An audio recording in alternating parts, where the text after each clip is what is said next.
बिस्मिल्लाहिर्रहमानिर्रहीम। अस्सलाम वालेकुम। Welcome to best my kitchen. आज हम बना रहे हैं एनर्जी बूस्टर ड्रिंक। तो इसके लिए मैंने भुने हुए चने लिए हैं 1 कप, आधा कप हमने बादाम लिए हैं, 1 टेबलस्पून सौंफ का लिया है और 3 टेबलस्पून सफ़ेद तिल लिए हैं। जो चने हैं वो मैंने आधे छिलके उतार दिए थे और आधे रहने दिए हैं। चने शुगर पेशेंट्स के लिए बहुत बेहतरीन है। बादाम और सौंफ जो है वो नज़र और दिमाग के लिए बहुत बेहतरीन है। और जो तिल है वो हम जिन लोगों को कैल्शियम की कमी है उनके लिए बहुत ही अच्छे हैं।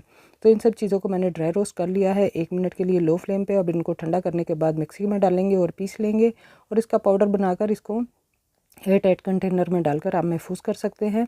3 से 4 माह आप इसको इस्तेमाल कर सकते हैं। पीने का तरीका ये है कि 1 गिलास दूध लें और इसमें 1 टीस्पून मैंने शक्कर का डाल दिया है। आप इसमें चीनी भी डाल सकते हैं, लेकिन जो शुगर पेशेंट है वो इसमें ना शक्कर डालें और ना ही चीनी डालें। 2-3 टेबलस्पून आप इस पाउडर के डालें और इसको मिक्स कर लें तो आप सारा दिन हशाश पेशाश रहेंगे और रात को अगर पियेंगे तो आपको नींद बहुत अच्छी आएगी।